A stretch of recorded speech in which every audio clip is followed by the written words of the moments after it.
Thank you very much. I will not speak in Portuguese. I will give my speech in English. So, ladies and gentlemen and dear friends, it's an honor for me to be here and visiting Fortaleza for the first time. Actually, I've been involved in this research cooperation from the beginning, even though I haven't had the chance to come here earlier. But today I'm very happy to be here and being able to participate in this celebration of the 10 years anniversary of the cooperation. Before I became manager of Ericsson Research globally, I was managing the Access Technologies area, which is now headed by Mikael Höök, who is here representing that area today.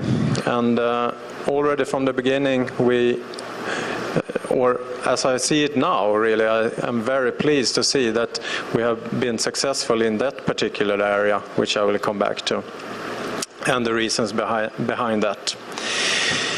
Actually, I think it's astonishing to see, very amazing what have happened here during 10 years. 10 years ago, we had no research activities in this part of the world. And I'm very deeply impressed at what you have accomplished here. In Ericsson Research, we have a ways of working where we actually are a separate unit, globally distributed, a separate unit from the rest of Ericsson, but definitely not an isolated one. We really try to bring our research into the development unit and then further into products which are profitable for Ericsson. In order to do so, we of course need ideas from the outside world and really have competitive edge in our technology and in our research. And that's why it's so very important to have external cooperation with research institutes, operators, and of course academia like universities, as we have here in Brazil now. The result of such a work is manifold. It could be PhDs that are examined, which we can hire and get ideas from at our company. It is also research reports that is published and presented at conferences.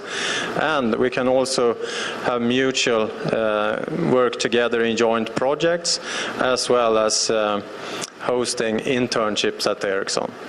That is very fruitful for our cooperation and for bringing new ideas, fresh ideas into companies such as Ericsson. I think that during this time, what is really impressive is that you started off with very low level, small group, and has now established a really skilled group and really show that you have produced valuable results in all the areas that I mentioned, both producing PhDs, research papers, and we have had internships at Ericsson in Sweden, and you have also been able to show research papers really showing that you are producing results with high quality. From an Ericsson perspective, looking into the future, we are now facing a real challenge in our industry. Mobile broadband is what we see as a huge opportunity for us, as well as a challenge, of course. In Europe, it started off in year 2007 when we introduced HSPA, high-speed packet access, in our networks. And then at that point in time, it meant that we have the systems with the right quality, we had the terminals out there being able to access our networks, as well as having subscription which was affordable for the end users. And that meant that we got a lot of subscribers into our networks. We started to use data traffic or data services a lot.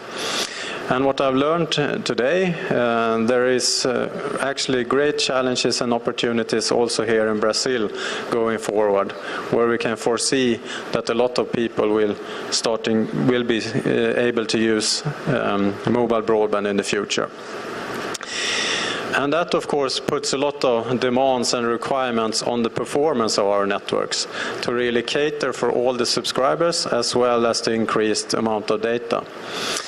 And in our wildest thoughts, we foresee, if we just estimate and extrapolate the traffic increase that has been ongoing for the last 2 years, we can see that we will have to cater for many, many more data or amount of data traffic in our networks. And therefore, of course, we continuously need to improve the capacity of our networks. And to do so, we actually have to work with smart antenna solution, advanced algorithms, and smart radio resource management in the radio network. And I'm very happy to see that these are exactly the topics that you are addressing in your research here at UFC.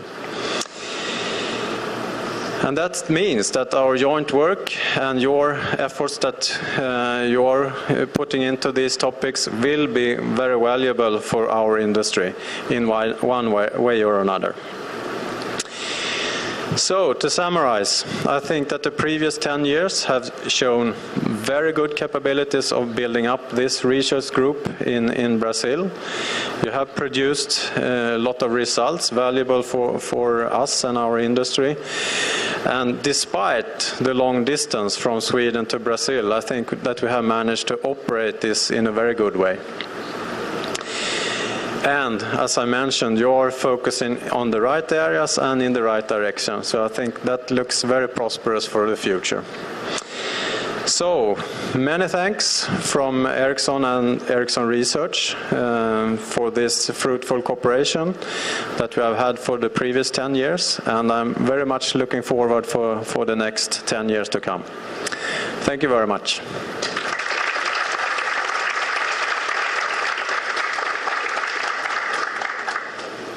Senhoras e senhores, convido neste momento a fazer uso da palavra a senhora presidente da Ericsson Brasil, Fátima Raimond.